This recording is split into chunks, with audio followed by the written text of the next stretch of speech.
quick ad. With Time Twist, you get exciting, bizarre, and significant historical events delivered to your phone every single day. Enjoying this episode? There's so much more in the app.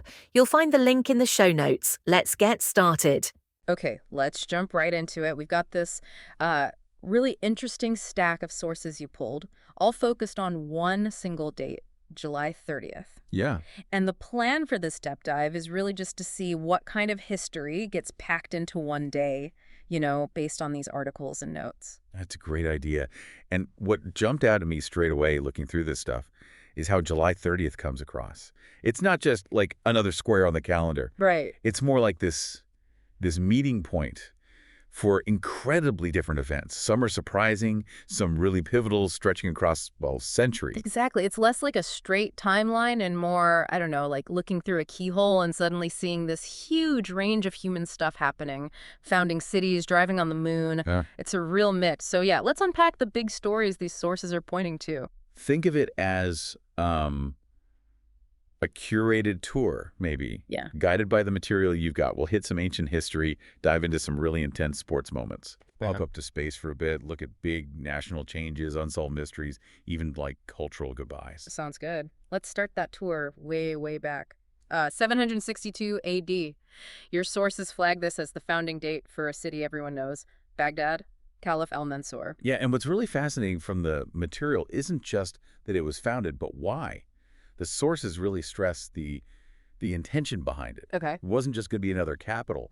It was deliberately planned as like the intellectual core of the Islamic Golden Age. Yeah. A magnet for scholars, poets, scientists, from all over. Wow. So they weren't just putting up walls and buildings, they were actually building libraries, observatories, designing a hub specifically for knowledge and discovery. Precisely. Like a state-sponsored think tank almost on a massive scale. Yeah. It's quite an early example of trying to engineer a global center of learning like that. Which is, yeah, maybe a different way than these hubs often grow today. Right. Okay, fast forward, 1,000 years? More.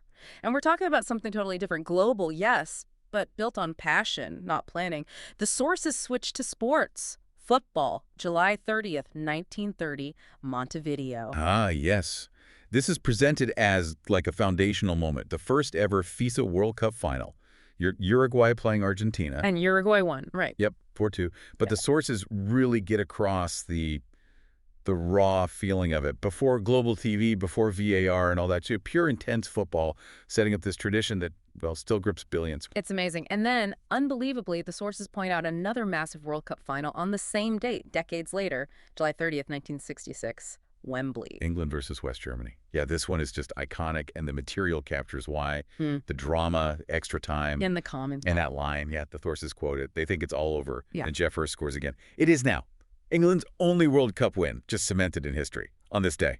Okay, completely shifting gears now. Let's leave the planet. July 30th, 1971, Apollo 15. Your sources say this mission was a new step in exploring the moon. Absolutely. This was the day David Scott and James Irwin took the lunar roving vehicle, the LRV, out for its first spin. The moon buggy. Exactly. The sources call it a bumpy, brilliant ride, but the detail that really gets you is, well, the idea of leaving tire tracks. Tire tracks in dust where no life, not even a microbe, had ever been. Huh. That's profound, actually. It wasn't just driving, it was making the first marks of that kind, with wheels on another world. Okay, back to Earth. A big moment in U.S. social policy, July 30th, 1965. Right. President Lyndon B. Johnson. On this day, he signed Medicare into law. The sources frame this as a really significant moment of national commitment, protecting millions of older Americans. Health security for seniors. Yeah, it's described quite powerfully, like a nation taking care of its own, a response to, an aging population, and a pretty fundamental change in the government's role in healthcare. Okay. From policy debates to, well, pure physical challenge. Your sources also highlight July 30th, 1859, mountaineering. That's the first recorded climb of Grand Combin, a huge peak in the Swiss Alps. And what makes it stand out, according to the material, is how they did it, basically with nothing modern. No Gore-Tex, no GPS. Nope. It was, as one source vividly puts it, ropes, courage, and frostbitten resolve. It really underlines how exploration back then was just raw human endurance against the elements. Yeah. Less tech, more guts. Wow. Okay, now for something completely different. A moment that just won't resolve. Mhm. July 30th, 1975. Detroit. Yeah, this is the infamous disappearance of Jimmy Hoffa, the Teamsters boss. Still missing. And that's the frustrating thing the sources highlight. The total lack of closure, no body, no solid clues. That phrase keeps popping up. It's all just rumors, theories, the shadow of organized crime. A proper mystery. It's described as yet a mystery that still kind of haunts America, still talked about. Let's move into culture, shared experiences, and a couple of goodbyes on this date. First up, July 30th, 2006. This was the day the final episode of Top of the Pops aired in the UK after, what, 42 years? Wow, that's a long run. Huge. And the sources captured just how big a deal it was. Not just a music show. It was the place you saw new bands, fashion trends. Music just happened there for generations. Killing it off is described almost like turning off a shared cultural jukebox. A really evocative phrase. Yeah, I can see that. And around the same sort of time, another icon bowed out. July 30th, 2003. That was the day the very last old-style VW Beetle came off the production line in Mexico. The Bug. The Bug. Yeah, the sources talk about its curvy charm, that unique sound of its tiny engine chugging. It was more than a car, wasn't it? A symbol of, like, counterculture, simplicity. It felt like the end of something friendly in the car world. Definitely. Now, in the arts, July 30th, 2007 saw this. Well, it's an almost unbelievable coincidence. It really is. Two absolute titans of world cinema died on the exact same day. Ingmar Bergman and Michelangelo Antonioni. No way. Yes. The sources call them masters of the quiet, the psychological, the profound. Yeah. Their films. They weren't always easy viewing, but they were deep. One source says they were less entertainment, more mirror. It's just striking, their parallel departures. That is incredible. And sticking with legendary performers, July 30th, 1991, something spectacular happened. Oh, yeah. Luciano Pavarotti. His massive free concert in Hyde Park, London. The numbers are staggering. Over 100,000 people turned up. In London. Must have rained. It did. It rained, but the sources described this like magical atmosphere anyway. You had Prince Charles and Princess Diana there, rock stars. But it was Pavarotti's voice, described as rich and golden, just soaring over everyone, defying the downpour. Wow. It really shows how art can connect people, even in less than ideal conditions. Okay, let's jump to something more recent. A huge event really tested resilience, July 30th, 2012. Yes. The massive power blackout in India, northern and eastern India, affecting, the estimate is 700 million people. 700 million? That's hard to even comprehend. It's one of the biggest blackouts ever. The disruption was immense, obviously. Trains stopped, cities went dark. But what the sources also mention is the human side, this kind of resilience that emerged. People finding ways to cope, communities helping each other. A reminder of our dependency, but also adaptability, I suppose. Exactly. Vulnerability and ingenuity, side by side. And looking at big political shifts, July 30th, 1912. This marks the death of Emperor Meiji of Japan. And the sources stress this wasn't just a monarch passing. It was the end of the Meiji Restoration era. A hugely transformative period for Japan. Incredibly so. Under his reign, Japan just catapulted itself into the modern world.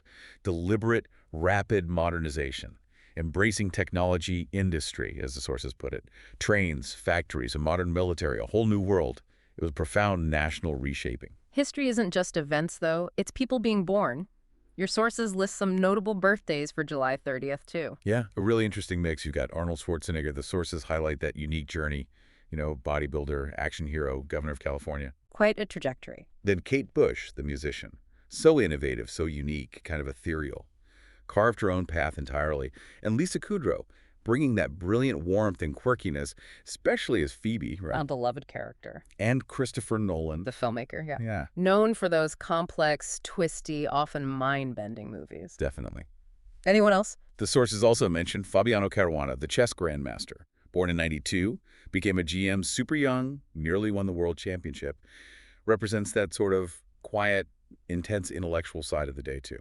So, okay, when you lay it all out like that, from your sources, you've got ancient city planning, the birth of global sports spectacles, driving on the moon, landmark social policy, climbing mountains with ropes and grit. Unsolved disappearances, cultural icons fading out, artistic giants leaving together, opera in the rain. And a massive blackout, a nation reinventing itself, and then all these diverse talents coming into the world. It's kind of mind-blowing how much significance can pile up on just one date. It really, really is. It just shows you history isn't this neat, linear thing, is it? It's more like countless streams and rivers, sometimes just flooding together on the same day on the calendar. July 30th, seen through these sources, it's not just a date. It's a snapshot of human ambition, loss, achievement, culture. Looking at this whole collection, what strikes you the most? Just the sheer range of it all. It really makes you pause and think about the layers of history on any given day, doesn't it? It absolutely does. It makes you want to look closer, beyond just the headlines you might remember. So we've done this deep dive based on the material you gathered for July 30th. We've gone from, driving on the moon and Pavarotti singing in the rain to Jimmy Hoffa vanishing, Top of the Pops ending, and celebrating people like Arnold Schwarzenegger or Kate Bush being born. It really drives home the point, doesn't it? That even seemingly random date, one you might not think twice about, can hold incredible layers of history and human experience if you just, take the time to look at the sources. And it makes you wonder, how do these moments, separated by maybe hundreds of years, different places, how might they connect? Are there threads running through them? Yeah, like that drive to explore, maybe? Whether it's a mountain, the moon, or the limits of art, or the need for shared experiences like sport or music, or just the ongoing challenges of, building things, governing, dealing with power. These stories, they feel distinct, but maybe they echo these bigger, enduring human themes across time. I think so. And it definitely leaves you with a question to mull over, doesn't it? What other hidden connections, what other recurring ideas might be packed into the history of any single day just waiting for us to notice? If you liked it, feel free to leave a rating and subscribe to the podcast.